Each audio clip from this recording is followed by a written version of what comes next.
How's going guys, welcome to the channel. In this video we are gonna see, what if Naruto was the future king of the West and got massive harem? Part 2. If you wants to see awesome fanfiction like this, don't forget to subscribe. Now let's get into the video. We now find our newcomer, FK joining the group. After her run-in with the Akatsuki, Shibuki offered them the chance to go with her hero to a completely new world that she isn't familiar with. After a tearful goodbye between Shibuki and FK, they headed to the village hidden in the sand. Sand village. Damn, the sun is going to kill me. FK complained. How can you three stand the heat? She accused her new friends. Didn't Rin tell you? Naruto asked her. Tell me what? As she narrowed her eyes at him.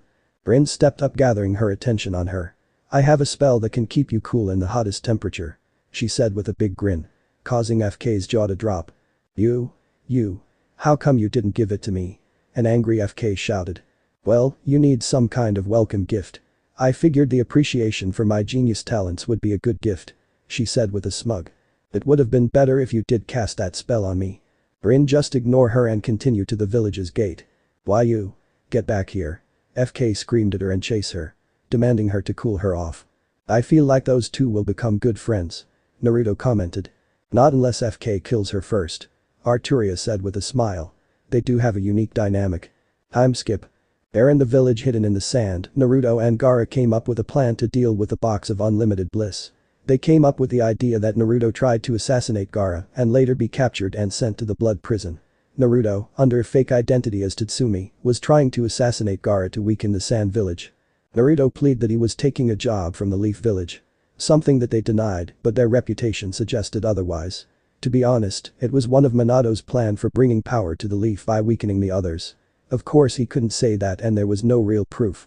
The trial was held in the Land of Irons, with all 5 Kages attending, due to him being sent to Hazuki Castle. A prison that needs to be approved by all.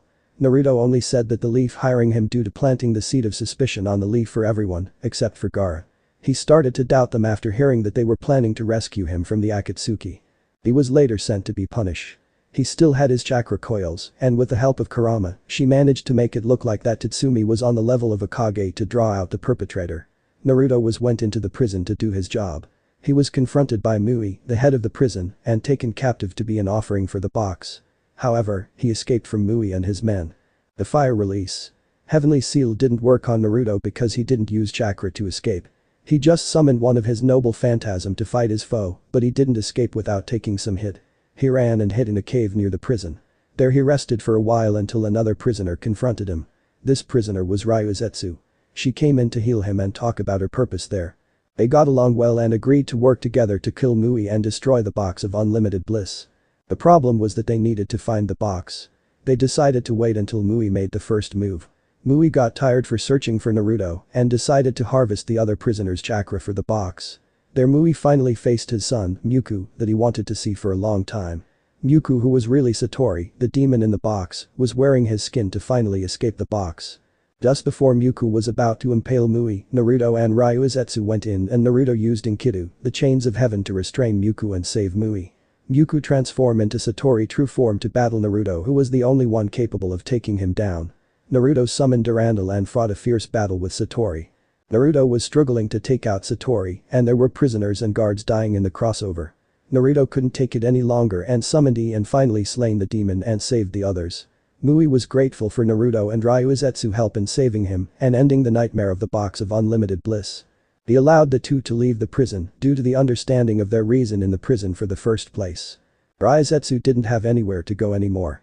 She didn't want to go back to the village hidden in the grass, so she followed Naruto. The two were close during their time in the blood prison and figured that the other side of the wall is a better choice for a new start.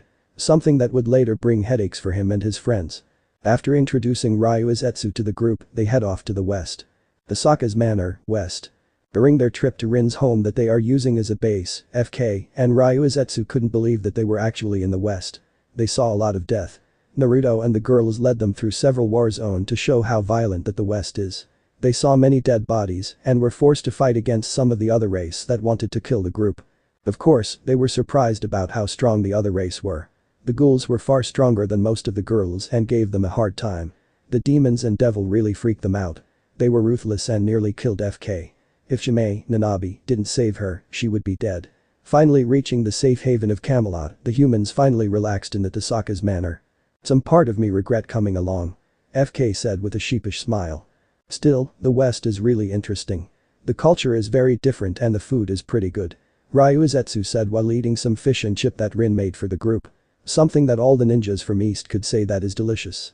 The girls nodded in agreement as soon as they tried it. Thanks.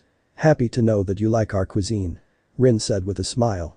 The entire group spent the next couple of hours eating and enjoying their time in the manor. Especially Arturia, Rin rarely makes a lot of food. She was going to eat as much food as possible. Now that celebration are over, we need to talk about what are we going to do next. Arturia said with a serious voice. True. We finish your little vacation and now we are back in West. What is next, Naruto? Rin asked. Making everyone look to the once and future king for guidance. The next step is getting more power. Even with all the weapons that I could summon, we need more to fight every race. I'm thinking of something crazy. How crazy? Rin asked. She knew and dreaded that look. I plan on taking the power of the heavenly dragon. What? Rin and Arturia shouted. Surprising the other girls that don't know of the legend. That is stupid. Even for you. Rin shouted. Agreed. At least wait for Lady Merlin to return before facing them. Arturia said with concern in her voice. Excuse me. Would you guys explain what is a heavenly dragon? FK asked as she raised her hand. The heavenly dragon are two dragons that holds power that nobody can face. In the past, the demon race challenged against one of the two and lost their demon lord. They later went into hiding to build up their force. That was when the devils came up and took their spot as one of the powerful faction in the West. The demons are still more powerful than the devils, but they are low in numbers. Back to the dragons, legend foretold that they were sent to be the one to aid the once and future king. Rin said in lecture mode. So why is it a stupid idea for Naruto to face them? He is the once and future king. Ryuzetsu asked confused about the problem. The problem, Ryu, is that I wasn't born when they were sent to the West. They waited and many people hunted them down like the Biju at home, so they fought back and started to ignore their duty. They would test me or just kill me. Seeing as no one is capable of taking them down, we believe that they will kill me. Naruto answered using the nickname he gave Ryuzetsu. Oh. Ryu said. Still it is the right call. It's time I face them. We can't wait for Merlin to come back. He said as he stood up. I'm doing this alone. No buts. This is my destiny and it's time I face it. What is your destiny then, Naruto? Ryu asked as she or the others haven't heard the full legend. It's an old legend that existed way before the wall came up. It became a fairy tale that many parents told their kids in hope to give them hope for a warless future.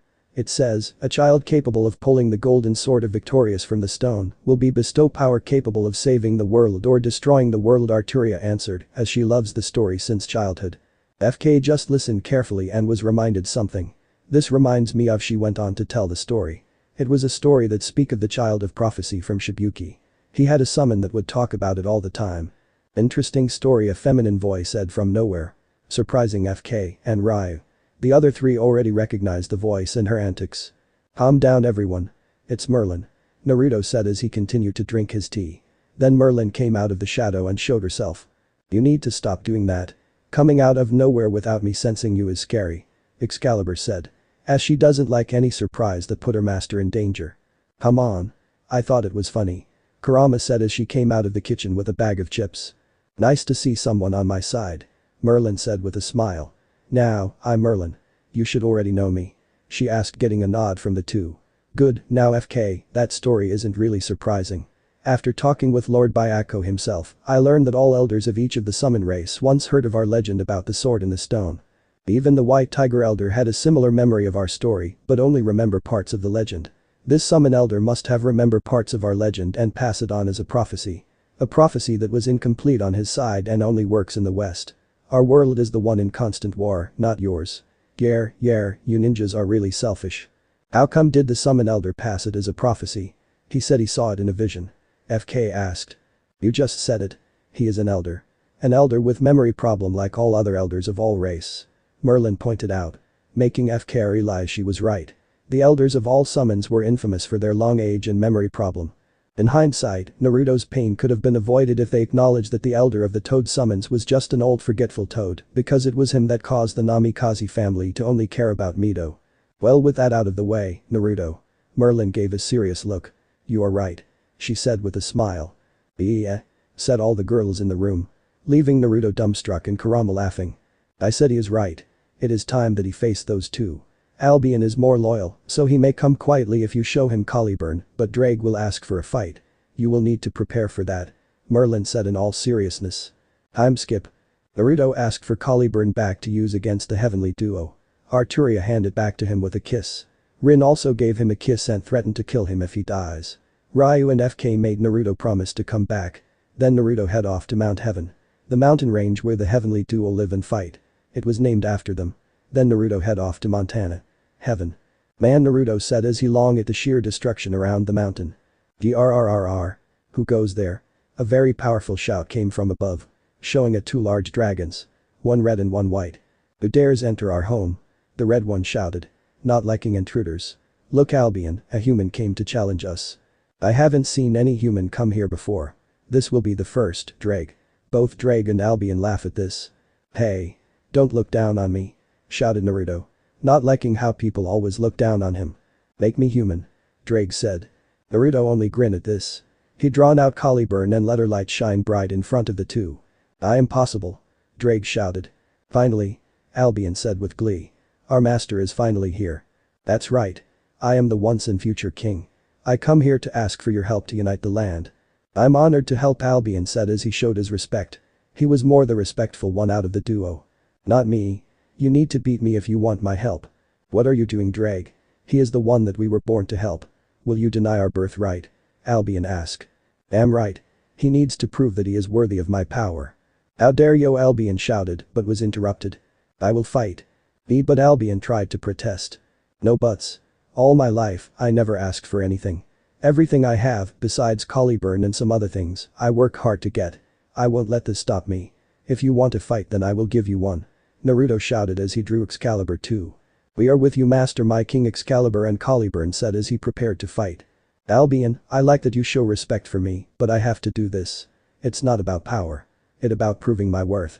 He said, making Albion look at him with more respect, and decided to leave the battlefield. You earn a little respect, human. I hope you are ready.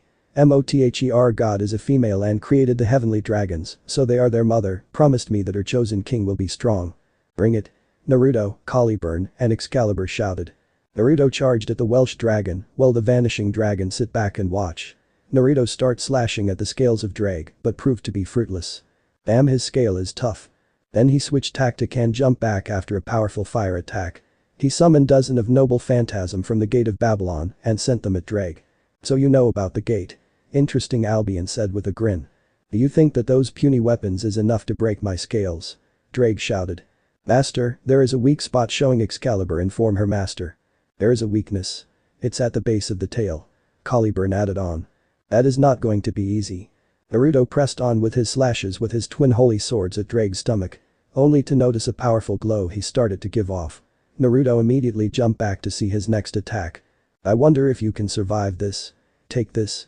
Long Ina Smasher, Drake shouted as he fired a pure green beam of energy at him. Destroying everything in his way. I'm not great with names. Damn it.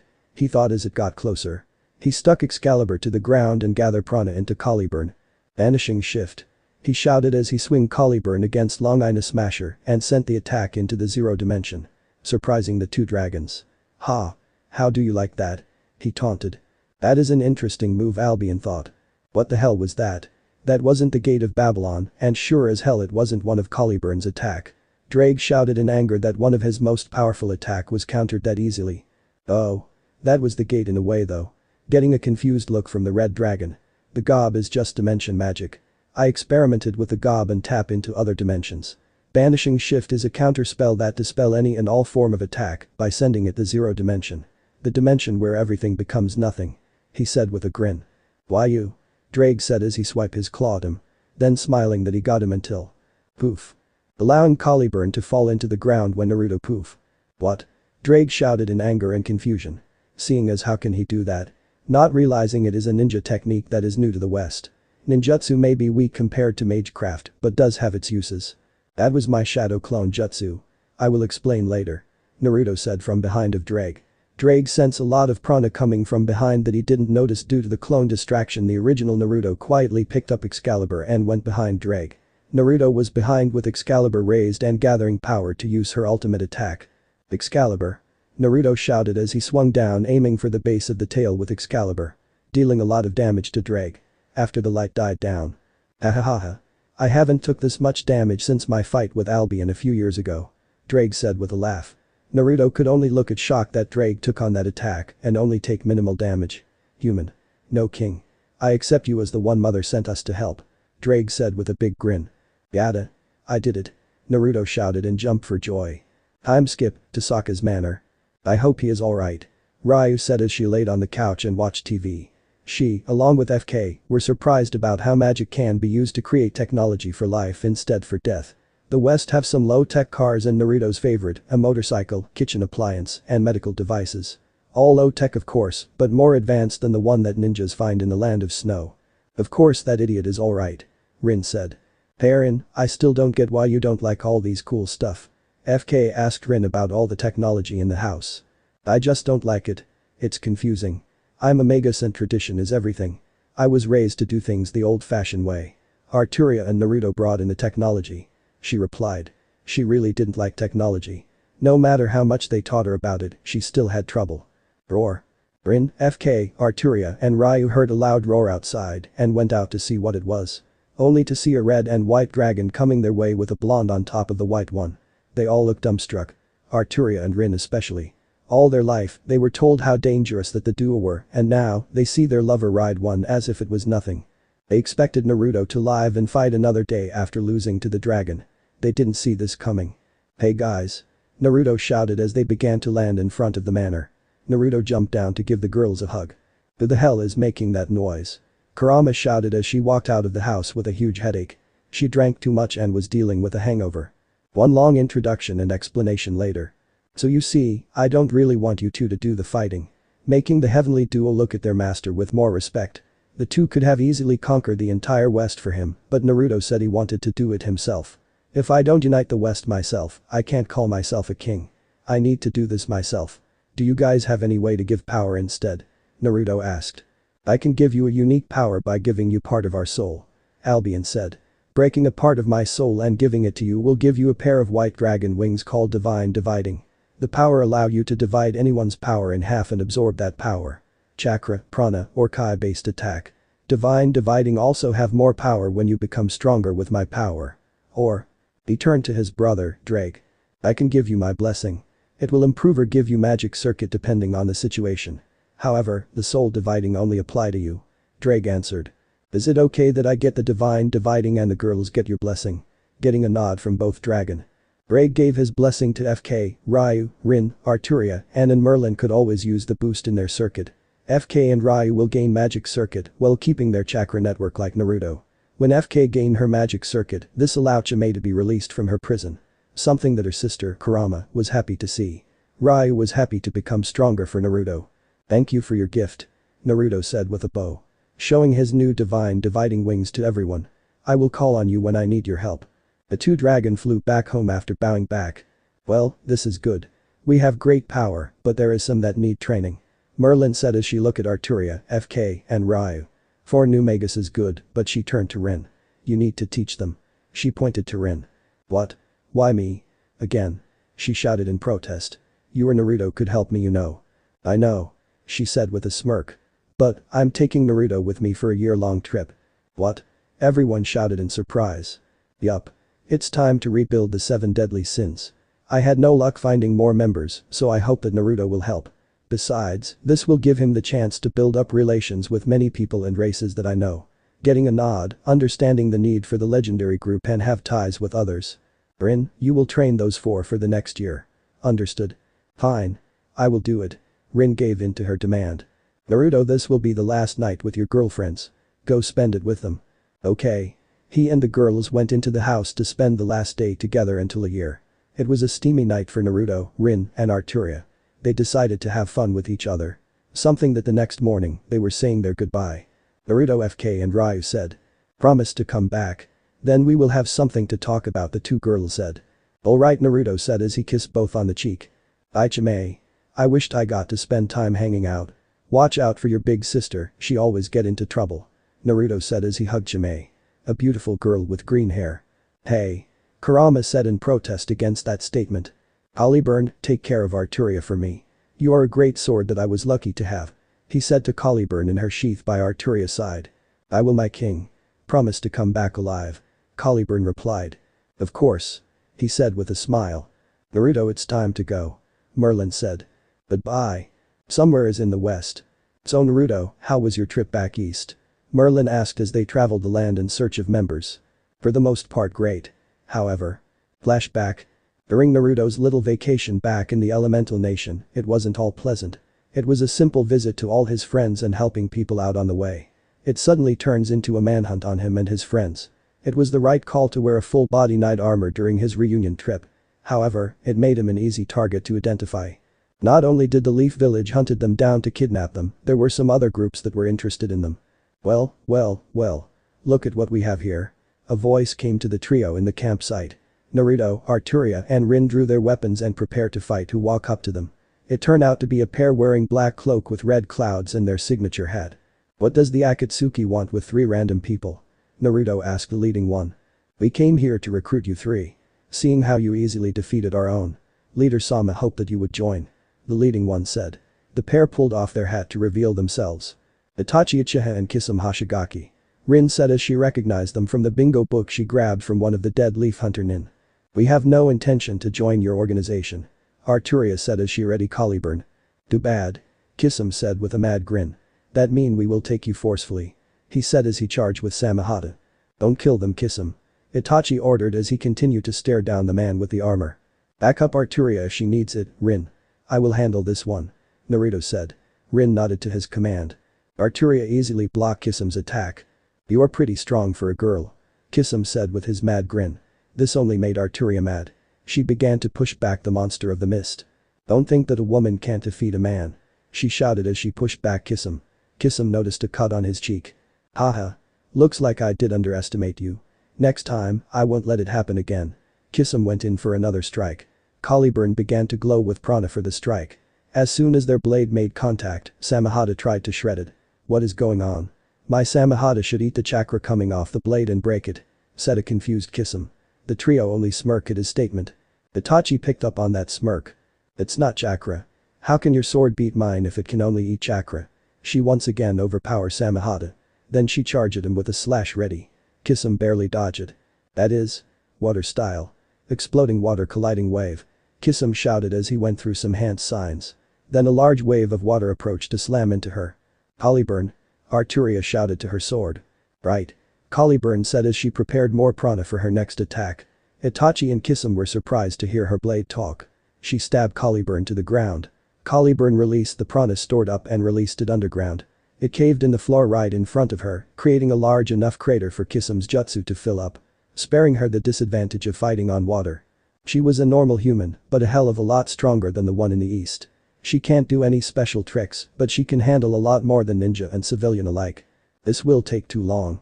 Itachi then went through some hand signs himself to aid his partner. Fire style Phoenix Age fire multiple fireballs went for Arturia. Then suddenly several weapons came out of gold ripples behind Naruto and destroyed them. Arturia gave him a nod of gratitude and went on to continue to attack Kisame. Rin just stayed back and watched. This is their fight. Don't interfere. Naruto said while crossing his arm and look intimidating toward Itachi. There were dozens of gold ripples behind Naruto, ready to be released and strike Itachi. Is there any way to convince you to join the Akatsuki, King? Itachi asked once again to King. No, he replied. So be it. Fire style. Phoenix Age flower nail crimson Itachi said as he threw some shurikens at him and coated them with fire. Naruto only fired his noble phantasm at them with great precision. He destroyed all of them. Naruto then charged at Itachi with Excalibur.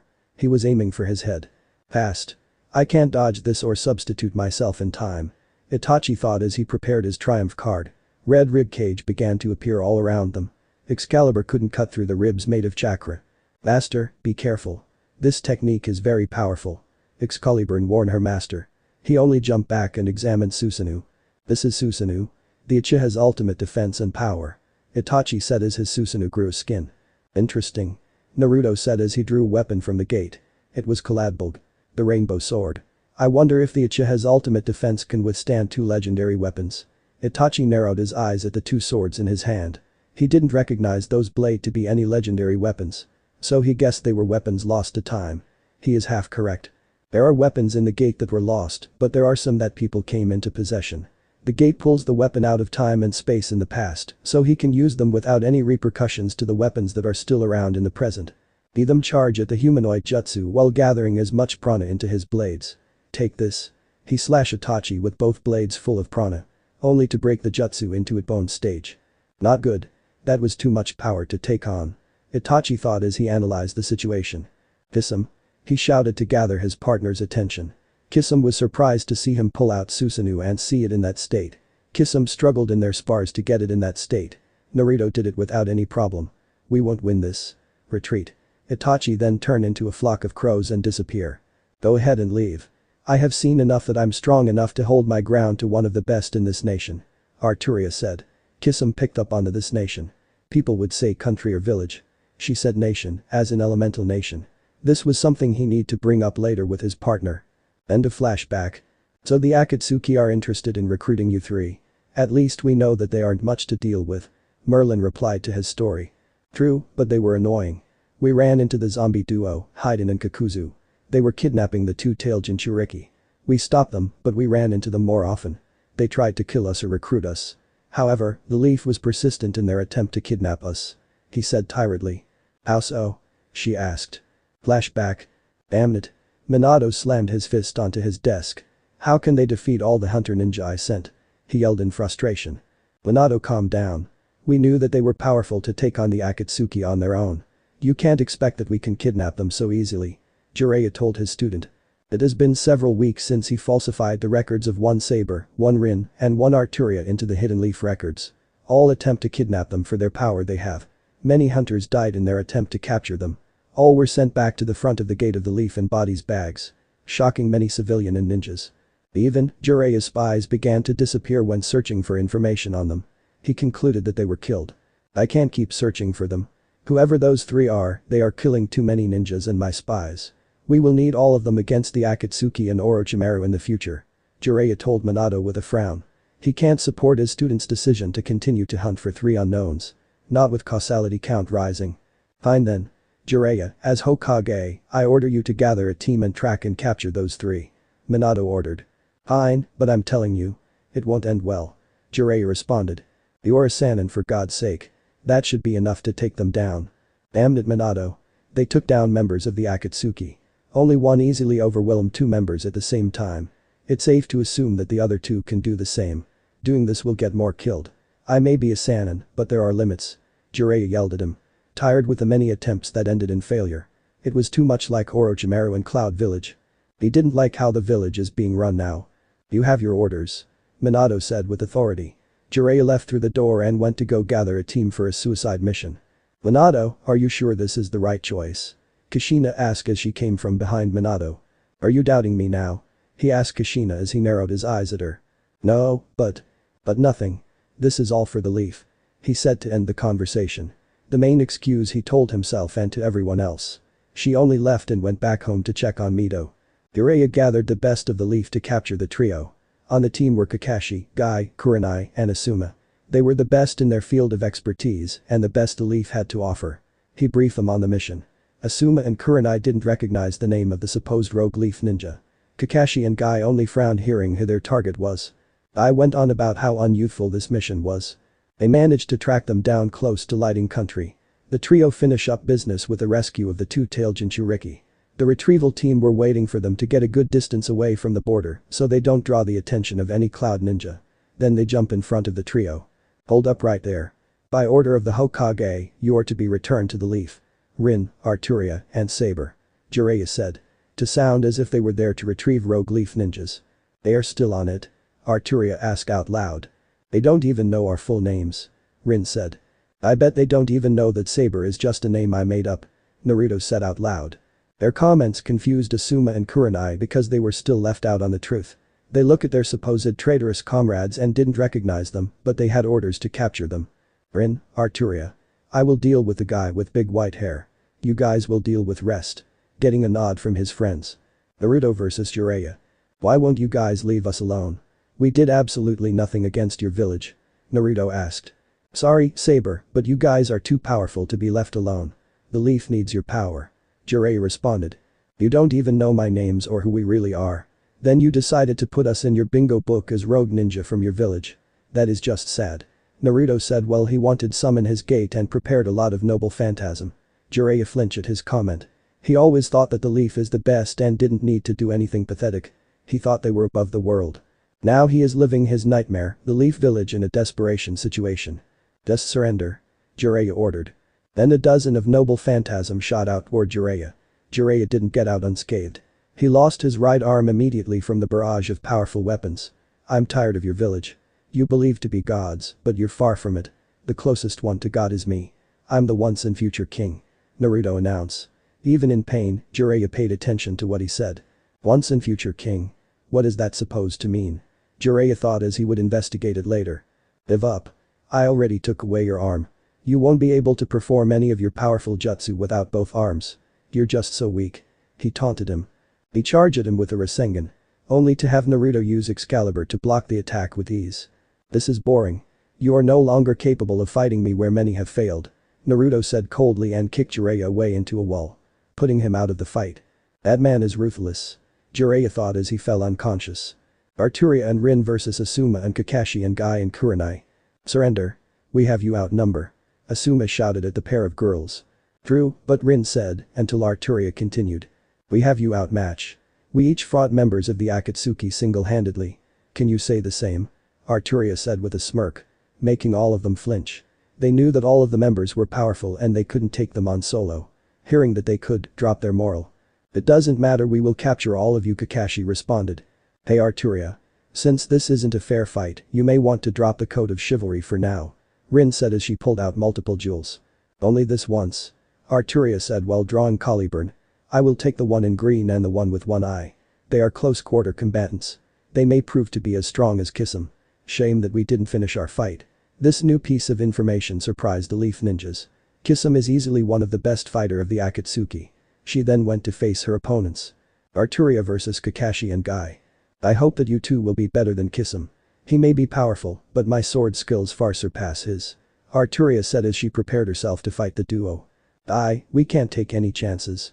Kakashi said then activated the Manjikam Sharingan. Alright, gate of opening. Guy said as chakras started to rush out of his body. Caliburn, any advice? She asked her blade. I will prepare for countermeasures. Just be ready to react. Caliburn said as she prepared to perform some magic. Arturia couldn't use prana, so she depends on Caliburn herself to perform any magical attack. I rush in for a kick. Only to have Arturia instinct take over and dodge it. She then turn around to take a slash at him. Her reaction speed is so fast. Guy thought as she watched her move faster to counter his attack. Kakashi jumped in between them to block her strike with a kunai. He could have attacked her, but he didn't want to risk losing his friend. The two jumped back after countering her. Kakashi, she moves fast. We won't be able to take her on without taking some hits. Guy told Kakashi. Alright. Just keep pressing her and I will look for an opening. Kakashi said. Gate of healing. Gate of life. Guy shouted and charged right back in. I went in with a barrage of attacks. Arturia was only able to block them. Then Guy jumped above her. Arturia noticed that Kakashi sent a fireball at her. She struck the ball with enough prana to divide the ball in half to avoid her. Guy went in to attack her from behind. It knocked her away, but her armor took most of the damage.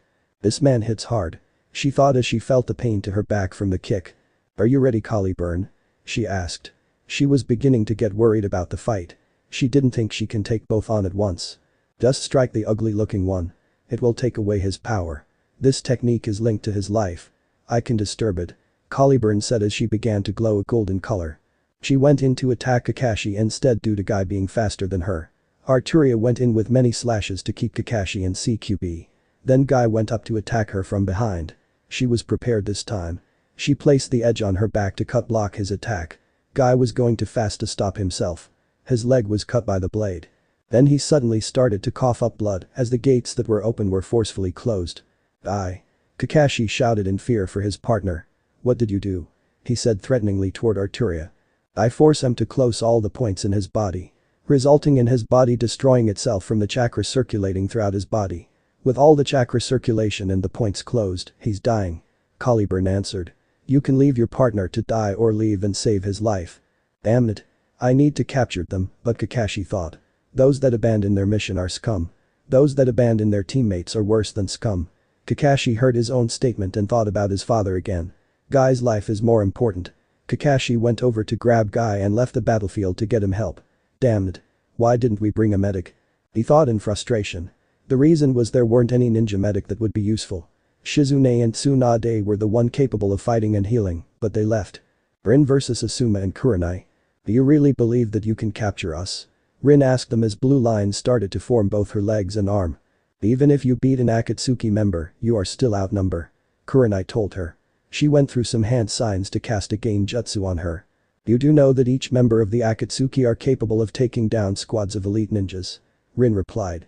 What the hell is going on? You should be in my genjutsu. Kurenai shouted as she saw that she wasn't affected by her jutsu. Genjutsu work on people that have a chakra network to mess with. Rin replied. Shocking both Leaf Ninja. To hear that she doesn't have a chakra network is unbelievable. In their mind, you need chakra to be powerful. Rin charged right at Kurenai with a powerful punch. She was sent flying away. Kurenai. Asuma shouted as he witnessed his wife flying away like a bug being swatted. You shouldn't take your eyes off your opponent. She whispered to Asuma when punching him. Asuma was able to block it with his right arm. Damn it. Her punches are as hard as Tsunade-sama. Asuma said mentally. The punch left him with a broken left arm. Come on. Even with the Akatsuki, they managed to not take any damage in the first minute. Rin shouted to Asuma disappointedly. Asuma channeled wind chakra into his trench knife. He went to cut her. However, she threw one of her jewels at Asuma and it exploded, forcing Asuma back with several burns. I can and will kill you if you continue. Don't you have someone back home to go to? She asked Asuma to give him a chance to leave. Kurenai. Konohamaru. Asuma thought as he did have people to live for. I want to have a son too. But those thought, he went over to pick up Kurenai who wasn't looking too well. He grabbed her and left. He didn't want to lose Kurenai and he knew that trying to capture any of the three will get them killed. You had it easy, Rin. Arturia told her as she approached her. My fight was a little tougher, but nothing I can't handle. Did they run away too? Rin asked. Yeah, they did. It at least care enough to save their comrades. Arturia said with a smile. She was a knight at heart and value those that fight along with her. They were too easy. Naruto said as he came out of the bush. The legendary Toad Sage my ass. Just one wave of noble phantasm and he went down. Several days has passed and the Leaf squad managed to get back home. Jiraiya, Kurenai and Guy went into intensive care. A missing arm with a lot of blood lost wasn't good. Guy chakra network was damaged severely, but he was able to recover with time, a lot of time. Kurenai suffered from multiple broken bones and internal bleeding. All were able to recover, except for Jiraiya's arm. Minato, we have a problem. Jiraiya told Minato from outside of the window. It has been a month since he got out of the intensive care unit. He went to check on his spies and look for Tsunade. He thought the worst when Naruto mentioned her and he needed her to get her a new arm. To only find out that she disappeared. What is it? Minato asked as he stopped working on the paperwork. I checked with my spies, they lost the three and too many died searching for them. They refused to look for them anymore. Making Minato frown. Worst, Tsunade and Shizune disappeared. He said with a frown. What? During my fight with King, he mentioned Tsunade. I went to check on her after I got out and she is missing. My spies couldn't find anything on them. I'm afraid that they left or were captured. This isn't good. We can't lose another Sannin. Not to these three unknown. I think she left. I check and she took both the scroll of seals and all the Uzumaki scrolls. Damn it. Minato shouted in anger. He was okay with her leaving if she was still close to the village. Now she left the country with the least secrets. End of flashback. Well, they sound like they won't be a problem in the future. They will be able to easily dealt with if they act up. Merlin said to his story. Yeah? Who are we going to look for first? Naruto asked Merlin. We are looking for the leader of the 10 commandments from the demon race. Merlin said seriously. Surprising Naruto that they would go for one of the strongest in the West. Relax. There have been some issues with him and this race.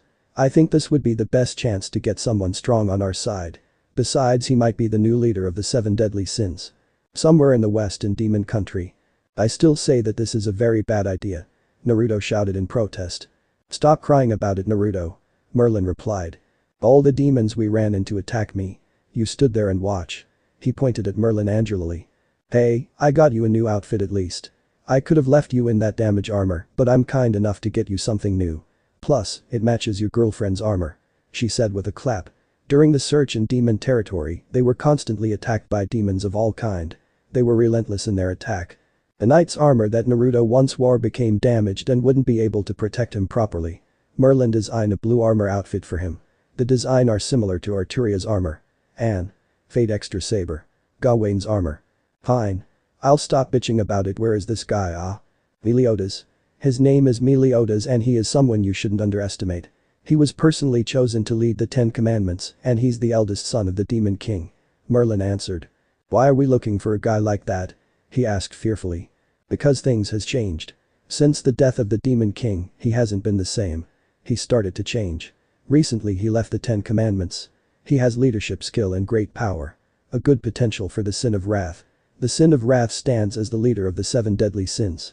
Okay, but how do we find him? Naruto asked once again. Why not look behind you? An unknown voice suggested. Naruto immediately drew Excalibur and turned around. Merlin was still relaxed and wasn't worried. She slowly turned around instead of quickly. Only to find a kid with messy blonde hair and emerald green eyes. Who are you, kid? Naruto asked as he put away Excalibur. Not believing that a child was a threat.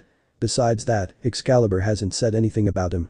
She would warn him if there was danger near like the attacks before. Who am I? Who are you? The blonde kid asked. Oh. I didn't introduce myself. I'm Naruto. This is Merlin. He pointed to Merlin. She didn't look surprised seeing the child. Oh, I know Merlin. I was wondering who are you? The child asked again. I already told you. I'm Naruto. He told the child again. He won't get it. Just introduce yourself before night times comes. Merlin said. Getting a confused look from Naruto. Okay then. The child answered Merlin. I'm Meliodas, former leader of the 10 Commandments. Nice to meet you. Meliodas said with a grin. Surprising Naruto. After a few minutes of shock from Naruto. I thought you would have been older. He deadpanned. Rude. I'm over 3,000 years old. Meliodas retorted. Making Naruto faint from the shocking piece of evidence. He fainted. Are you going to tell me who here really is Merlin? Meliodas asked Merlin after he finished poking Naruto with a stick. He is the one to pull the sword out of the sword. Merlin said with a sly smile. That sword he is carrying isn't Caliburn, he pointed out. It's true, Lord Meliodas. Caliburn was given to Master's lover. She dreamt of pulling Caliburn as a child. When Master received me from Lady Vivian, he had no need of carrying 2 holy swords. My name is Excalibur, the sword of promise victory, and my companion that protects me and Master as my sheath is Avalon. Excalibur answered. Avalon just started to glow as a sign of saying hi. Oh. Then that's okay. Why are you looking for me, Merlin? I want to recruit you to the 7 deadly sins. Why should I join? Naruto wants to unite the land. Uniting all races and find peace with everyone. I want his dream to come true, but he can't do it alone. He will need all the help he can get. He is too young and inexperienced in the West. He came from over the wall in the East. Surprising Meliodas. This is the first news about anything coming from the East. He didn't like how life was there and decided to come here. Even though he'd been here for more than 3 years, he made some friends. Several human friends including his lover and a ghoul. With the ghoul, he even offered her to take a bite off him to survive, which she rejected his offer. Surprising him even more. It was common for humans to kill ghouls right away due to avoid being eaten. Then to offer a ghoul a piece of you is dangerous. A ghoul could lose control from the taste and may eat him instead of taking a bite. The kid seems like he would make a good leader, but he needs work. I'm hoping you would teach him a thing or two and help rebuild the 7 deadly sins. Merlin finish. Let me test him first. Then we will see. Meliodas said. He definitely became intrigued by Naruto. Most people wouldn't think about doing half of the things he done. Merlin snapped her fingers and a puddle of water was splashed on Naruto's face. Ahhh. He screamed from the cold water and drew Excalibur and began swinging it like an idiot. He then looked at the 2 people staring at him. Ahem, what do you mean that you're over 3,000 years old? Naruto shouted as he pointed Excalibur at Meliodas. Meliodas just dashed in with a punch to the face, but he blocked it with Excalibur. Knocking Naruto back several feet away. What the hell? Just fight him, Naruto. This is a test for you. Merlin told him. Meliodas went in with another punch to the gut, but this time he landed his punch. Knocking him down. Fine. If you want to test me like that, then I will return the favor. Naruto shouted as he summoned several weapons from the gate of Babylon. He launched all of them at Meliodas. Meliodas pulled out his sword, Lost Vein. He easily blocked all of them. So wasteful. Naruto then charged at him while still summoning Noble Phantasm and firing them behind him. He carefully aimed them to not hit himself. That's better, but you could do better. Meliodas commented as he went into a deadlock with Naruto and used him as a shield against his gate. Meliodas easily overpower Naruto and push him back with a barrage of slashes. Naruto only managed to block half of the attacks. Good. You block all those that would have left a fatal wound. You have good battle instinct. However, is this all you can do? Naruto jumped back. Of course not. Shadow Clone Jutsu. Naruto formed 7 clones. Each clone summoned a noble phantasm from the gate to use as Excalibur can't be replicated. Neat. I can do the same. Meliodas created a 7 clones of himself. The difference is that his sword, Lost Vein, was copied as well. Lost Vein gave Meliodas the ability to create physical copies of himself, unlike how Naruto uses ninjutsu to create clones. All clones charge at each other as the real ones attack each other. At the end of the quick battle royal, Meliodas' clones won. Damn it. It's not over yet. Naruto shouted as he pulled out Durandal from the gate and focused the holy energy of it and Excalibur together in a X shape. A bright orb started to form in between the two swords. Wolf whistle, that looks like it can do some damage. Meliodas commented. However, it won't be enough to beat me. He said with a smirk. Holy flash bang. Naruto pointed the swords at Meliodas and released the orb of holy energy. The technique came from the idea from Kurama's tailed beast bomb. Concentration of energy into a single point and build it up. Then releasing to land on the target and explode in a furious explosion. Naruto used holy energy instead of chakra or prana. He could do it with either of those energy source, but holy energy is unique in its own way and is far more easier for Naruto to use. Considering that he holds many holy swords and is the one chosen by God herself. Full counter. Meliodas swung his sword at the right moment to make contact with the orb and sent it right back. Shit. Naruto thought as he closed his eyes to take his own attack. Only to feel nothing hit him. Naruto opened his eyes to see Merlin erupting a powerful barrier in front of him to block the attack. You did pretty well for a kid. Meliodas said as he walked to him after the barrier came down. The last attack looked very dangerous and could have killed me considering I am a demon. Naruto only looked sheepish and rubbed the back of his head while giving a weak laugh. Meliodas then turned to Merlin. Okay, I will join the sins. I will also give the kid a lesson of 2. A lesson? Naruto questioned him. You're good kid, but not good enough. You make a decent soldier, but a leader is something that you will need to learn. Who's better to train you in leadership than the one that was said to be the next demon king? Meliodas answered with a smirk. After giving it some thought. Fine. Deal, but what's up with the 180? I heard that you were once a merciless killer and greatly respected by all demons and other races. What happened to you? Naruto asked once again. During his years in the West, he learned a lot about the major players in the West. Meliodas was described as a ruthless killer. He would show absolutely no mercy to anyone he raced and had a great hatred for other races. Oh. Things happen. Meliodas said with his usual go-happy tone. Naruto figured he would not like to talk about it and should be happy that he is like this now. Nearly a year has passed since Meliodas has joined the 7 deadly sins and in Naruto's quest to unite the entire West continent. During the year, he trained Naruto in swordsmanship. Much to the disappointment of him. He wanted to learn some cool technique. Naruto didn't see the full potential of his power as the once and future king. Naruto only took the time to use a few weapons at a time from the Gate of Babylon and some powerful techniques he learned. That alone made him a powerful opponent, but it wasn't enough. Meliodas gave him a few lessons on how to utilize his gate better in combat. Naruto started to use the gate in more of a creative ways. After the lessons, the group continued to travel the entire West to search for members for the 7 deadly sins.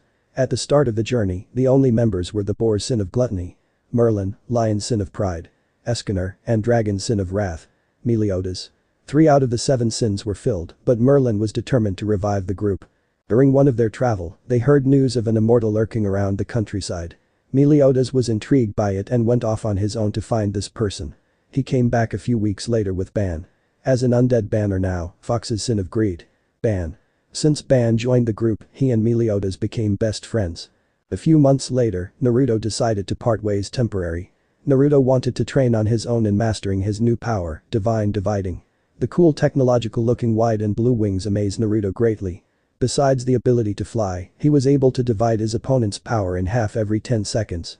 According to Albion, if he trains in the wings, he would unlock a far greater power than the wings. Naruto decided to visit the fairies' forest that was said to be rather peaceful. He figured that it would be the best place to train without anyone trying to stab him in the back. Unfortunately, he ran into trouble there. He stumbled across a battlefield in the fairies' forest. A few demons and a couple dozens of devils were fighting each other. In the midst of their conflict were the peaceful fairy race or the surviving ones. Before the battle between devils and demons, the forest was already attacked and many fairies died. Only a couple dozen survived the attack and decided to rebuild their home. The fairies were without their protector to fight off the last attack that destroyed their home. The peace-loving fairies had to fight against creatures that desire their destruction for the first time on their own, and the result was clear. The next attack, they were lucky. Naruto tried to stop the demons and devils fighting each other, but failed, so he had to kill them. During the short three-way battle, he managed to achieve what he was training for a few minutes. His desire to protect the dying race, fairies, was enough to achieve what Albion called vanishing dragon balance breaker. The balance breaker is scale mail armor. It provided the same protection as a dragon scale, greater physical capabilities, and the use of the dividing abilities in shorter intervals. After taking out the dozen of devils and all-powerful demons, he managed to save a good number of fairies. About several dozens. Naruto promised to stay for a while to guard them, so they can put up a barrier to keep everyone out. Naruto helped in creating the barrier by changing it, so it would keep out those that have negative emotions. He learned it from sensing emotion from Kurama and barriers from Rin. The new barrier would only allow people that wouldn't harm them in. The barrier itself was also designed with the help of Byako. He may not know much about magecraft, but he could tell when meeting with Naruto in the forest that the forest have an unlimited supply of nature energy. He was quite jealous of this place for the supply. He worked with Naruto in tuning the barrier so that it would absorb nature energy to strengthen the barrier for an eternity. After a few more weeks of training in the forest, the protector decided to return.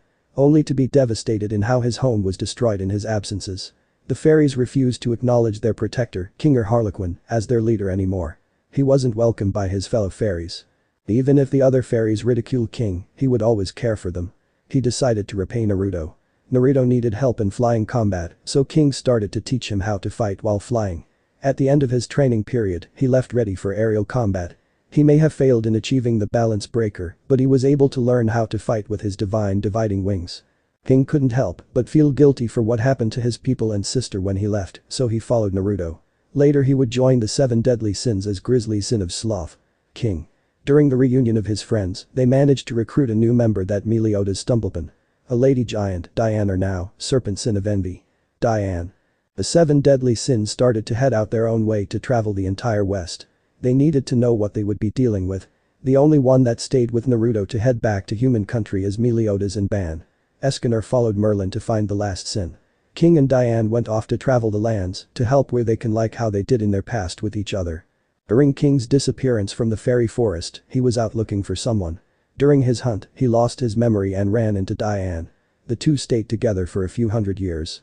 Giants and fairies naturally live long lives, so 100 years didn't seem much for them. He later regained his memory and went back to the forest only to find Naruto. Diane waited for a month, but soon left seeing that her friend didn't show up. That is when she ran into Meliodas. Naruto, Ban, and Meliodas headed toward to the Tasaka estate to see his old friends and start their crazy plan. But the girls, they had an eventful time with each other. FK and Ryu had been learning about MAGECRAFT1.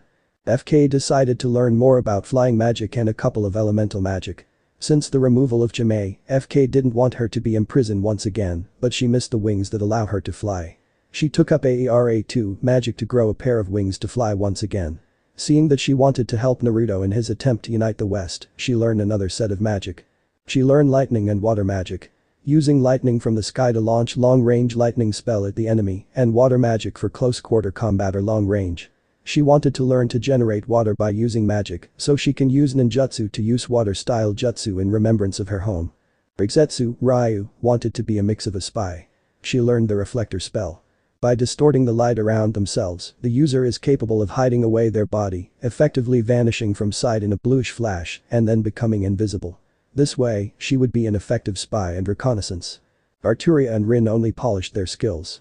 Her magic resistance were quite high, so she didn't need to worry about attack spells. She developed a magic technique that works well with her swordsmanship. It was mana infuses and accumulates magical energy into her weapon and body, momentarily injecting an arbitrary vector that allows for an exceptional boost of her abilities by instantaneously releasing the magical energy to reinforce herself. It can be called a jet blast of magical energy to increase her movements in close combat, and executing large-scale body reinforcement through mana burst is only possible with her immense magical power.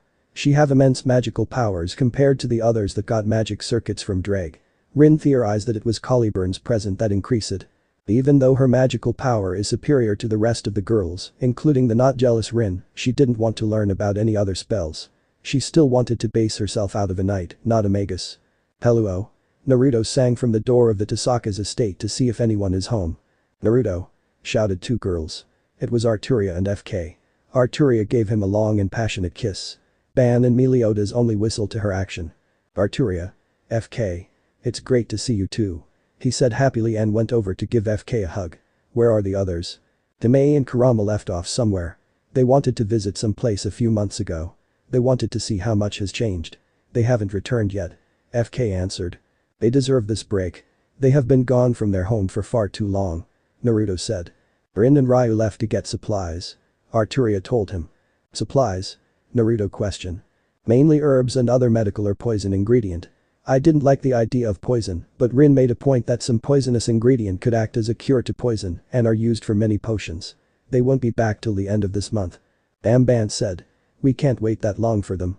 We can do it with the five of us," Meliodas said. "Ah, excuse me. Who are you two and what do you mean?" FK asked. "The couple introductions and travel stories later.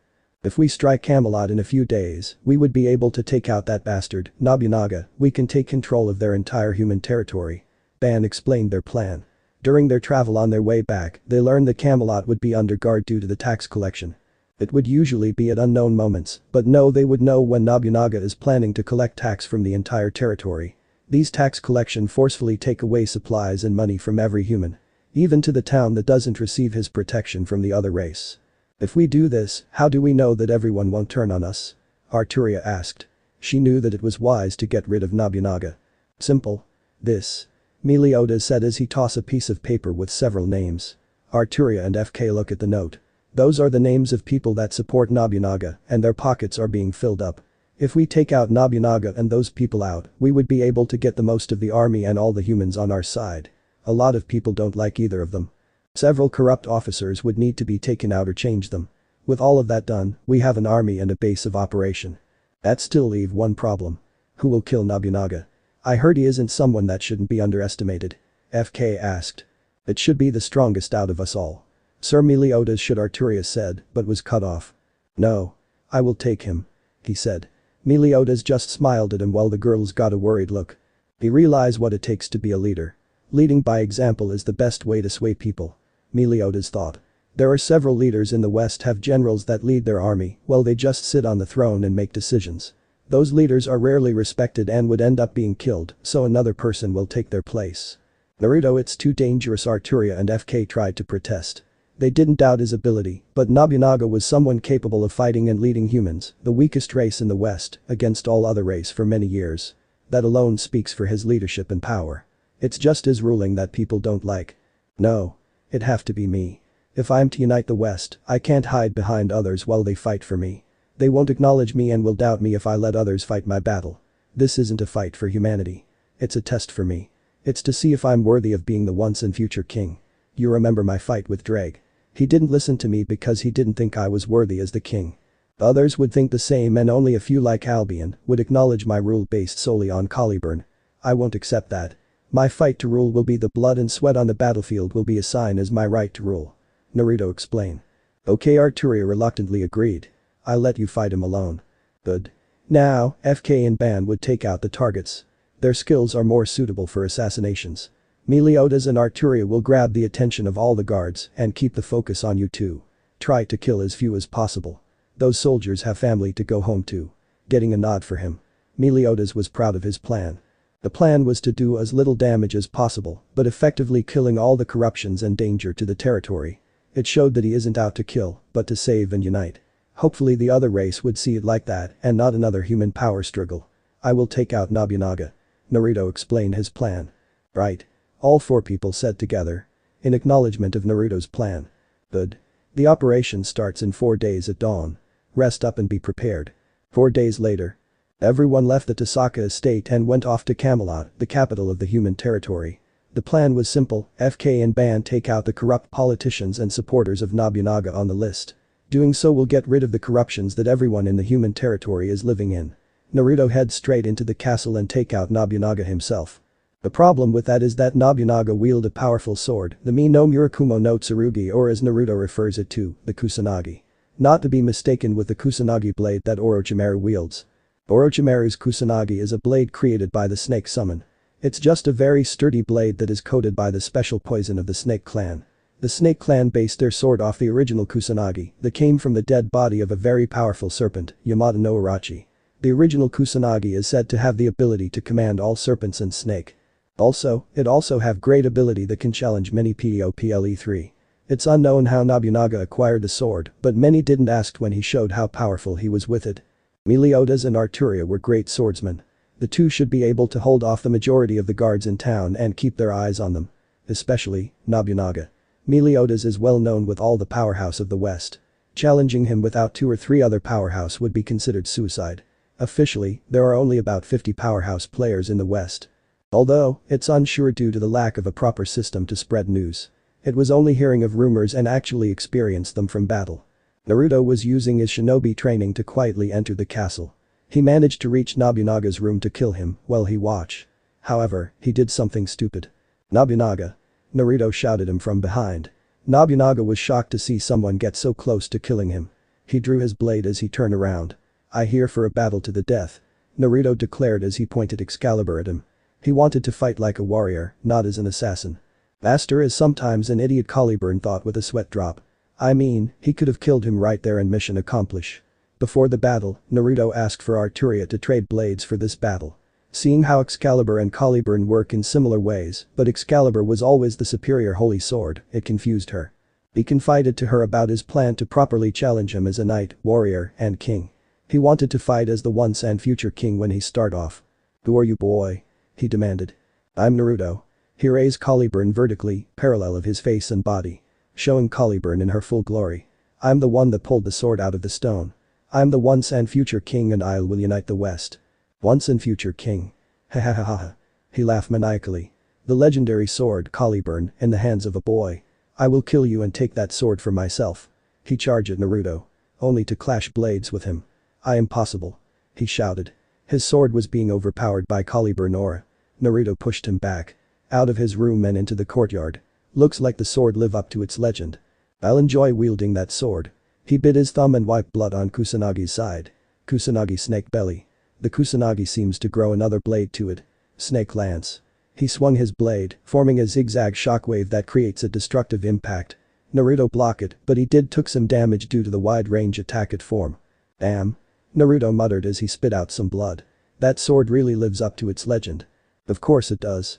It may not be as powerful as me, but its abilities are more useful compared to mine," Caliburn said sadly.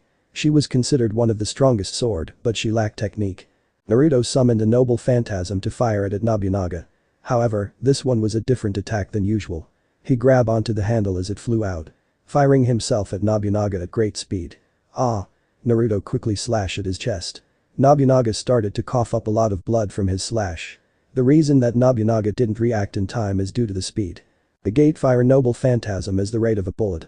During the time, it was far faster than most speed that isn't teleportation. Even Meliodas couldn't defend against the speed and had to rely on his demon body and regeneration against that attack. "That damn brat. How dare he does this to me." He bit his finger again and wiped the blood on his blade. Kusanagi snake form. The Kusanagi transform into a larger blade with an additional 4 blade. White serpent.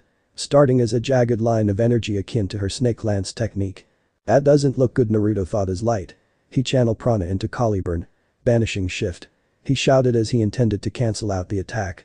Only to fail when the lights transform into multiple snakes that wrap around the target, binding him from head to toe. "Shit. It's over." He shouted while laughing at his doom. The snakes exploded. This was one of the strongest technique that the Kusanagi had. The white serpent would take out many strong opponent. Due to it splitting up when it's about to make contact and bind the opponent, it was a dangerous move. Arturia was still outside of the gate of the city. Fighting along with Meliodas against all the soldiers coming at them. She heard the explosion from the castle and could only stare at the smoke. "Naruto," she whispered. She was worried about him. The explosion didn't help her at all. It only made her more worried. Somewhere in the sky, a mint green hair girl had the same thought. "Focus. I'm sure Naruto is okay." Meliodas said to get her attention to what is at hand. "Have faith." "Ahahahaha." He laughed. He watched as the smoke began to clear up. "The golden sword of Victorious is mine." He cheered as he began to walk over to Naruto's corpse. A powerful wind gust blew the smoke away. To surprise Nobunaga greatly. there stood a white-armored man. The armor seemed to look like a refined version of dragon-scale armor. Also, he was still holding Caliburn. Vanishing Dragon Balance Breaker. Vanishing Dragon as in Albion, the Vanishing Dragon. One of the heavenly dragon, he asked, demanded in fear. The Welsh Dragon and Vanishing Dragon were the common name that the two heavenly dragon were referred to often. This is the power granted to me by my friend, Albion. The Divine Dividing. It allows me the ability to divide my opponent's power in half every 10 seconds, but in the balance breaker form, I'm able to use it as much as my body can handle, and I can handle a lot of power. Naruto said. He was a Jinchuriki, albeit a Soul Jinchuriki. Still, as in Uzumaki, he could wield large amount of power. One of the things he doesn't hate about being born from Kushina Namikaze. Impossible.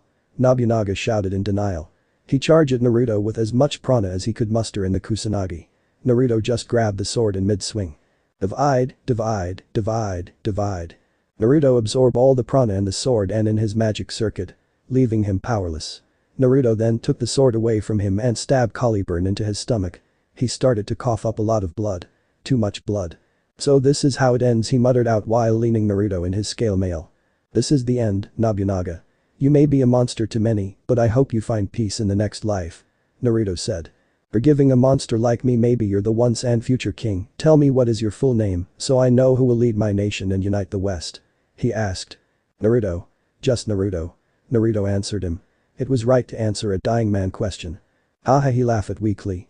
Fishcake getting a tick mark off Naruto. No, Maelstrom. That fits you, but you need a proper legacy name. After a few seconds of thought. Pendragon. Naruto Pendragon, the man that wields the power of a dragon. He said while chuckling. Naruto placed him down. He started to laugh while dying. A man should always smile when dying. It shows he has no regrets. You may have been a monster to your people, but you have a heart of a warrior. Rest in peace. Naruto said as he closed Nobunaga's eye. The battle ended. The targets killed. Order slowly being restored. A few weeks later, the rest of the girls returned back. Only to find that everyone else is at Camelot. Trying their best to restore order and unite the people. Surprisingly, it was a lot easier. When Naruto came out to face all the soldiers in town and the citizens, he waved both Caliburn and Kusanagi in the air. There, many accepted him. For a strong warrior because he had their old king's sword and a king for holding the golden sword of Victorious. Many humans knew of the legend and how it's described because many placed their hope into it. Funny, Excalibur was built from the wish and hope of all when they place it on Caliburn. Merlin returned on time to see Naruto. She was proud of what he has done. The girls reprimanded him for a crazy plan and for his recklessness. Naruto was injured and left in bed before Rin and Rai return. Words has spread about the once and future king finally arriving to the west. Majority of the army that served Nobunaga had no problem serving Naruto. The citizens of the human territory heard about his action and his attempt to help all of them, including other races. Many accepted him as the new king to lead them. The Camelot, many people were gathered at the castle, including all of the 7 deadly sins. Including the last member, Goat Sin of Lust. Gother. It was the day to announce the revival of the legendary 7 deadly sins and their new king. After Merlin giving a long speech about the group and Naruto. I present you the once and future king. Naruto Pendragon. Merlin announced. Getting a loud applause for the Blue Armor King. Behind him stood his friends, lovers, and family. Felix was there too. I, Naruto Pendragon, am the one that pulled the golden sword of Victorious, Caliburn. He drew the sword and raised it sky high for everyone to bask in its golden light. I swear. That I will unite the entire West. I desire peace. But not just peace for humans. But peace for angels, devils, ghouls, demons, fairies, humans, and all other race. Getting a very loud applause. We shall unite this war-torn world. We will stand together as one and fight as one. I know that it will be difficult for you to find peace with the other race that once hunted you, but I have faith in you and them. We will find peace. We will find out happy ending. Every single one of us. Even more applause roared out. Many people were inspired by the powerful but peaceful and kind man that Naruto is. I'll lead us to a golden age. No one shall stop me from uniting the land and finding peace for all. Long live the king. Meliodas shouted after Naruto finished his speech. Long live the king. Long live the king. Long live the king. Long live the king. Everyone started to chant, bringing tears of joy to the young king. Deep breath. Naruto woke up from bed. His eyes started to scan the room. Only to find himself naked with an equally naked Rin and Arturia. Then memories of last night event came back to him. A threesome. Didn't see that coming. Naruto thought. After a night of drinking and celebrating, and those two dragged me into bed. Haha, I thought the men were the perverts, not the women. Naruto quietly gotten out of bed by replacing himself with a clone for the girls to cuddle with. Naruto got dressed in black pants and red shirt. He then went out to do his duty as king. It has been 1 week after Naruto's coronation to be the king of humanity. Since his declaration, everything has been going great. Naruto managed to get control of all of the humans' territory with little resistance. Apparently, people are willing to listen to the once and future king more easily than he thought. However, there were still several rogue elements in his little kingdom, but it was nothing he couldn't handle. Naruto brought down all the corrupted families that supported his predecessor.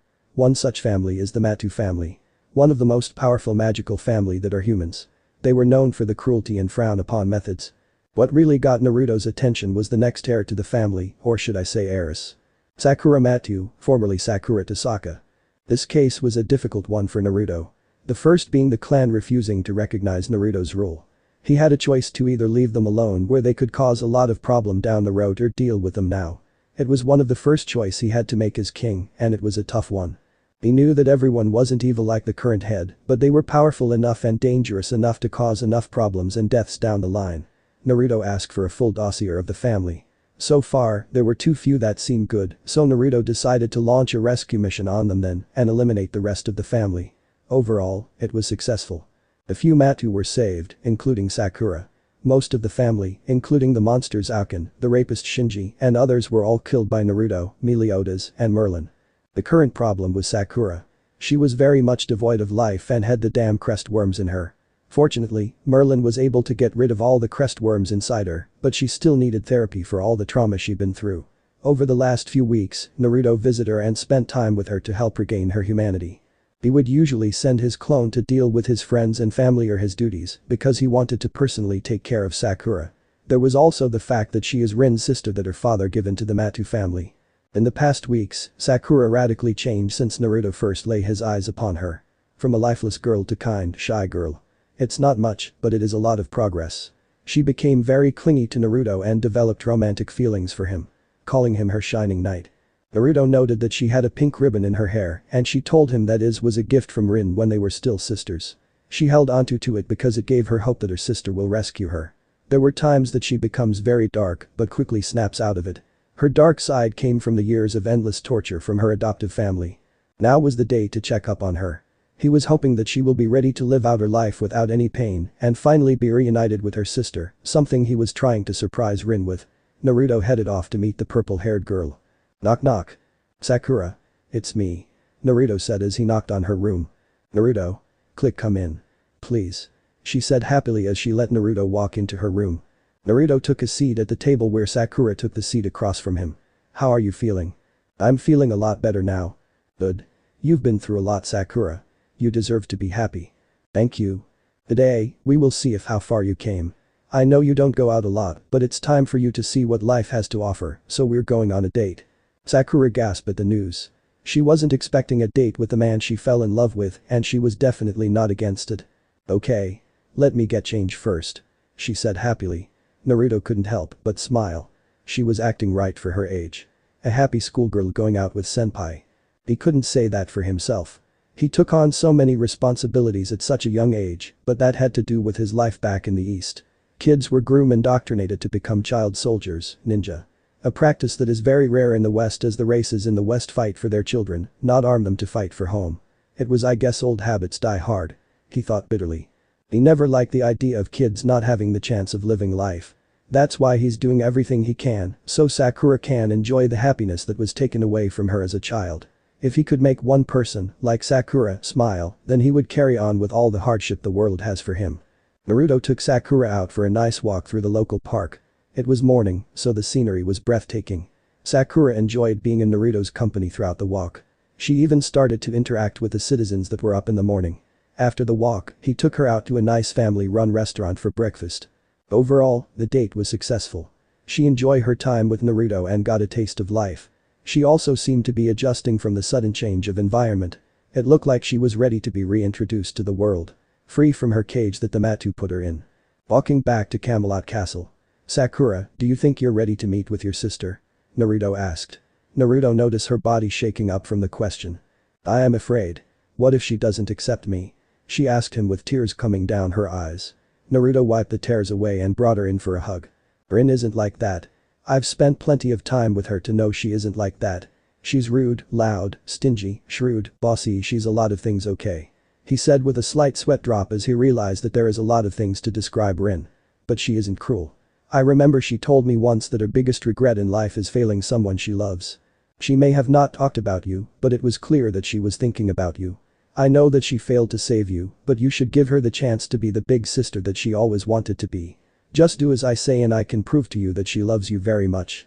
He let her go. He reminded her of the plan for her meeting Rin. Sakura started to wipe away her tears. Feeling the newfound courage to face her sister. Thank you. She said as she gave a quick kiss to Naruto on the lips and went into the room that she was supposed to wait in. Small F, you're definitely Rin's sister, Sakura. Naruto muttered as he remembered the soft lips of Sakura. Naruto went over to look for Rin.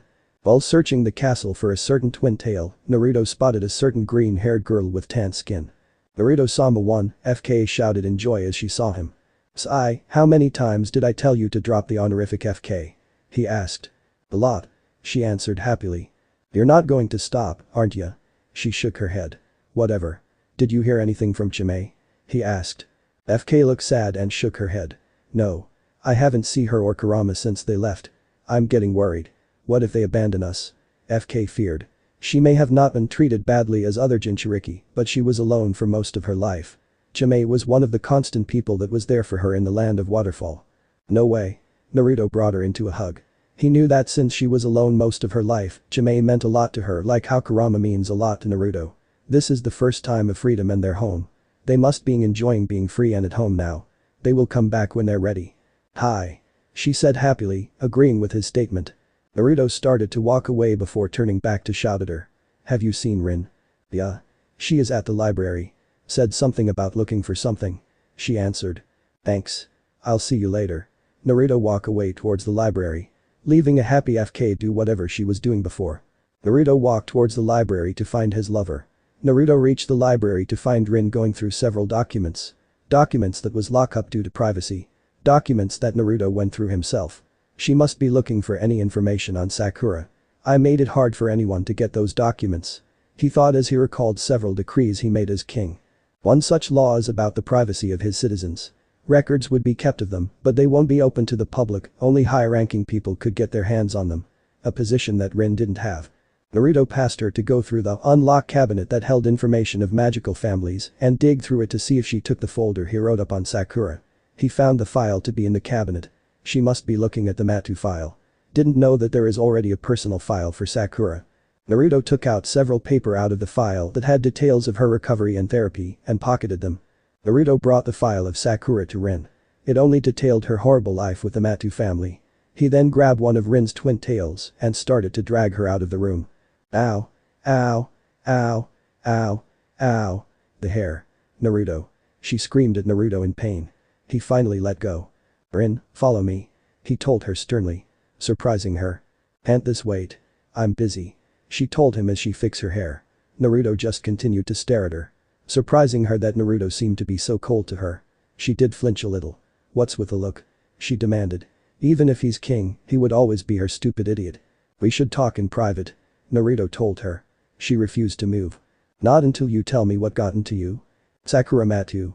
Rin froze at those words. What? She muttered in shock. After several seconds for her to recover, she continued. I don't know what you're talking about. She stuttered out due to the topic of the conversation. Naruto just grabbed her hand and dragged her to the room that Sakura was hiding in. The room was more of an interrogation room. A table with 2 seats, a couple of doors, and a vent. Naruto took a seat and gestured Rin to the seat across him. She was very nervous now, but she didn't show it. Why? Naruto asked. Staying true to the plan. I don't know what you're talking about. She claimed. Playing the ignorant card. She didn't want to talk about it. Naruto then dropped the file in front of her. During the entire time, she claimed and acted to not care about a Sakura Matu, but she started to read the file right away. Not caring about what Naruto think of her now. Let me summarize it for you. Sakura Matu, formerly Sakura Tasaka. Your younger sister. She ignored Naruto as she was still reading the file. A little girl that been through hell. She was abused, tortured, and raped. Rin froze. The Matu family were one of the few to go against my rule, so I had to deal with them. Little Sakura was the heir of the Matu family, Naruto said coldly. Rin picked up the word, was. Don't tell me. She said weakly. not wanting to believe that Naruto was suggesting. The Maidus were a danger and I made a call. I couldn't allow them to continue to exist. Bam. Rin jumped up from her seat and tackled Naruto and choking him in pure rage. She wasn't strong enough to try to choke him, but she did her damn best. Naruto could only feel her hands around his throat and a few tears on his face. Rin was crying. Why? She muttered. Why? She screamed at him. Even if she loves him, she can't help but feel hatred for him now. You killed my sister. Naruto just continued to stare at her emotionless. He needed her to express her feelings for her little sister. I know that I failed her, but I still love her. I was never able to find her after father gave her to them. No matter how hard I tried, I failed. She gave up trying to strangle her lover and just fell on top of him crying into his chest. I'm a failure. She cried out. Naruto started to comfort her. It was then that a door opened, but Rin didn't hear it due to her cries. Big sister. Rin immediately got up while still crying to find the source of the voice. She saw a beautiful violet-haired girl with violet eyes. Rin noticed that the girl seemed to be crying like herself, but with a smile on her face. Then she saw a pink ribbon tied to her hair that she recognized right away. Sakura. Rin got off him and dove into Sakura for a hug. Then begun an emotional reunion between sisters. You're right, Naruto. She does care. She thought as she continued to cry tears of joy, while Rin cried tears of relief and happiness. Knowing that he wasn't needed for this moment, he left the two to catch up. Naruto allowed the two sisters to catch up for all those years of separation. He didn't bother to watch them. It was a very emotional moment for the two. Plus, he knew that Rin never meant to harm him when he tricked her to revealing her feelings for Sakura. Rin is a strong woman that doesn't like to open up a lot. That's why she wore a fake smile in public. We find our blonde king underground of the castle. Naruto was wearing dark blue V-neck shirt with a high-collared black leather jacket over it. He also wears burgundy jeans with a silver chain drooping down over them and black leather chaps with 3 bands encircling his right calf and black shoes with black buckles. He also had a backpack of supplies and Excalibur and Avalon with him by his side. Naruto was finishing packing up. Are you going to tell me what you're doing, or do I have to force it out of you? A woman asked behind Naruto. He froze since he is caught in the act of leaving. Naruto turned around to find a fair-skinned woman with waist-length white hair. Rigetsu. He said nervously as he stared at her gray eyes with multiple circular patterns. Rigetsu just kept a stoic face as she waited for his answer. You caught me. I'm leaving. Naruto said as he put on the backpack. Where are you leaving? Rick, how much do you know of the West? She took a minute to think about his question. Wondering where he was going with this. I know about all the other races, magic, and territory. Why? There is more to the West than that. I know that there are amazing wildlife out there. More reasons for the races to fight each other. Also, the physical energy, Dukai. I only hear about how magic is great and whatnot, but I rarely hear about this Dukai that I was told about when I first came here. There is so much to learn about the West that I can't learn by staying in this castle. You're king now. Leaving would put your life in danger. Maybe, but I think it's worth it. How can I be king if I am not willing to face problems myself? I have to go out there to personally talk to the leaders of each faction and learn for myself. And most importantly, how can I be king if I don't know what it means to be king? Nobunaga was a man of greed, but at the same time a warrior. The Demon King rules with absolute power. The Kages are ruled by a council. There is many way to rule, Rick. I need to see them all, so I can find out how to the king I want. You're an idiot. She walked over to him. Slap. Rigetsu gave him a hard slap. OWWW. Rick then pulled him for a deep kiss. After a moment for Naruto to recover from the pain, he kissed her back. After a minute of kissing. Promise me that you'll come back alive. She whispered to him lovingly. Of course. He whispered back. I can never leave any of you girls like that. The two then let go of their hug. Naruto reached into his cloak and handed her a letter. I need you to deliver this letter to Arturia, Rick. Merlin and Meliodas are aware of what I'm planning. The letter state that Arturia will be left in charge when I'm not around. Merlin and Meliodas will help her keep the peace when I'm away. Rick took the letter. What if there is a problem that we can't handle without you? Naruto took a minute to think about it. He then bit his thumb and swiped it over his other palm. Summoning jutsu. Naruto, do you know that it's late? Why did you call me so late at night? A 4-feet white tiger appeared and asked Naruto. He seemed to be sleeping before Naruto summoned him. Sorry Felix. I need a favor from you. What is it? The white tiger, Felix, son of the boss summons, Bayako, asked. A western name on an eastern creature hasn't been done till now. Felix was a newborn and Bayako allowed Naruto to name him. Seeing as Naruto is in a new world, a new name is needed. I need you to accept Rick as a summoner. surprising the tiger and girl. You want me to accept someone that hasn't passed the test? He asked in a disbelieving tone. Yes. I know her. She lost people and fought hard. I have faith in her. Trust me on this. He told him. Rick was still in a slight state of shock.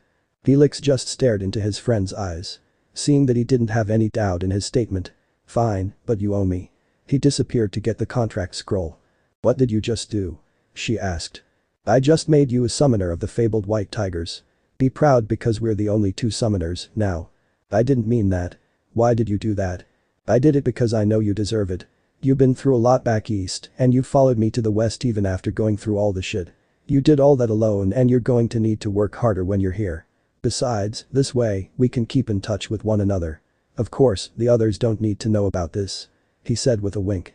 Causing her to slightly blush and smile. 1 week later. During the week travel around the west, Naruto made little progress in his journey. He traveled all around the kingdom of Camelot and personally assist the towns in his land. Many were dealing with bandits or corruption still lingering after the coup d'etat against the previous king. Of course, Naruto couldn't stay long in the small villages. He would find guards and knight from Camelot itself sent there to retrieve him under his beloved Arturia's order. Man, she must be pissed. Naruto thought as he walked through the forest that should lead to outside of his kingdom. Dropping all that responsibly on her all of a sudden, chuckle. I have faith in her to rule in my stead. Your Majesty. A male voice called out mockingly. Naruto drew out Excalibur and started to search the area until he looked up to the trees. Only to find a rough-looking man around 20 years of age. The man wore blue clothing covered with heavy silver armor and a wolf's head holding a crescent moon amulet. The man had blue hair and a ponytail. The most noticeable feature he had is the red spear that screamed danger for anyone with the ability to sense magic. 1. Who the hell are you, Ponytail? Naruto questioned him. Already giving him a nickname. The man didn't like the nickname at all. The hell you called me? He then jumped down from the tree branch. I heard a lot from you. As he pointed his spear at him. What have you heard? He asked while holding up Excalibur. That's a fake.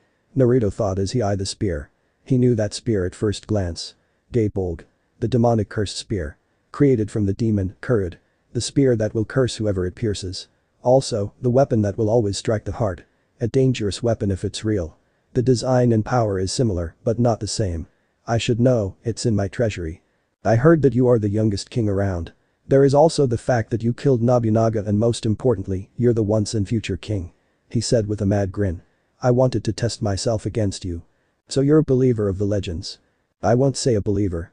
I'm more of a man that seeks out strong opponents.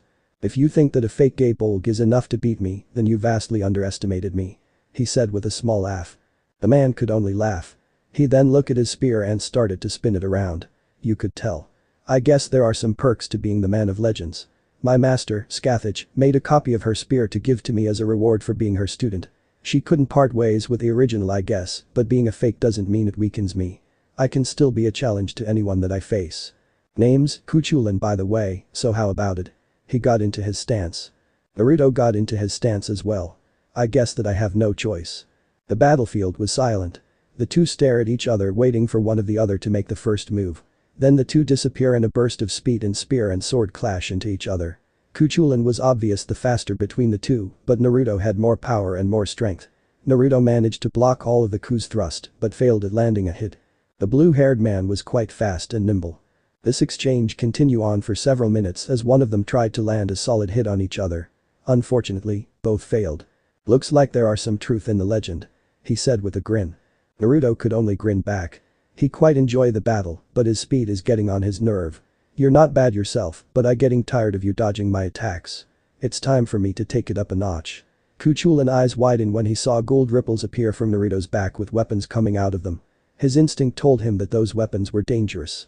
He then quickly unhooked his armor to gain more speed. Naruto letting the man unequip his armor so he can see his full potential. As soon as the last piece of armor fell, he fired all the weapons he prepared. Ku of course dodged them, but Naruto was able to predict where he would dodge due to him firing at him at a certain angle. Naruto charged at the position that Ku jumped to and Naruto finally managed to get a slash at the spearman. The battle went on for hours and Ku took a lot of damage and he was beginning to get tired. Then there is Naruto who seems to heal from everything that Ku could deal against him and his stamina seemed to be endless. Damn. I didn't see that coming. Ku cursed in his mind. Even with the extra speed, he's able to counter it with more weapons and with proper strategy. Ku quickly recovered from the attack and managed to land a powerful kick that sent Naruto crashing into a tree. The two then went on to face each other. Naruto easily pressed Ku, but getting close to him, Ku was able to kick him, then charge at him for a thrust with Gaebolg. Naruto was affected by the curse inflicted by the spear, too. Whistle, that's impressive. You managed to shrug off the curse. Even though this spear is a fake, it's a very good fake that Scathach created. I can't take the full credit, Naruto said. He then gestured to his sheath. Avalon, Excalibur's sheath is my ultimate defense. It provides me protection and amazing healing abilities, but then again, I was born with great healing abilities already. How about we end this once and for all? Kuchulain could only grin at this. He then jumped back. Agreed. I have a feeling that you'll be the first to survive my next attack. He then took a crouching position on all fours. Then he started to dash towards Naruto before he jumped up into the air. He arches his back as if drawing a bow. So this is Gaebolg's full potential. He thought. He was very impressed by the amount of power that Ku was building up. Master, you won't be able to tank this attack. I recommend using me and Avalon, Excalibur advised Naruto. Nah. I think that the demonic spear deserved to battle against a dragon. Banishing dragon balance breaker. Naruto materialized the full white dragon armor, ready to take on the spear. Gaebolg. Ku threw the spear at him with the intent to kill him and anything between the two. What shocked Ku the most was that Naruto caught the spear with both hands when it was inches away from his heart. Damn. That's the rumored dragon power. The power that earned him the Pendragon name. He thought. He knew full well how dangerous dragons were, even the weakest, but he never faced one before.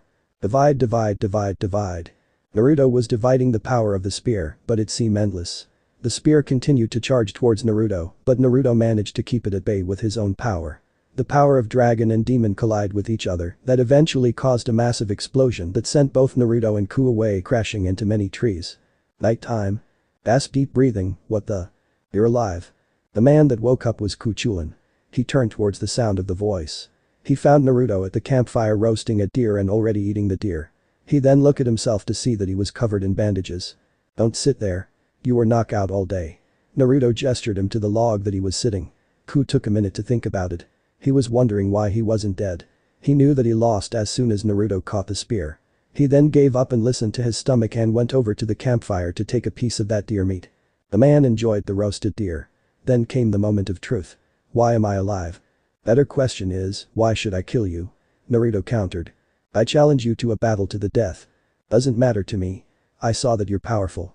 It would be a shame to kill you when there is a lot of improvement for a better fight next time. He said with a grin with a puff of cheeks full of deer meat. Ku could only laugh. It was something that he completely agreed with. He may have not given his previous opponents the chance that he was receiving, but he could understand Naruto. He was, in a way, nurturing him for battle next time. I feel like this is going to be a beautiful friendship, he said with a laugh. I never really introduced myself to you. Named Naruto Pendragon, King of Camelot. He said while offering his fist for a fist bump. Ku could only smile at his action. He fist bumped with him. Kuchulain. Sometimes called the Child of Light. My friends calls me Satanta.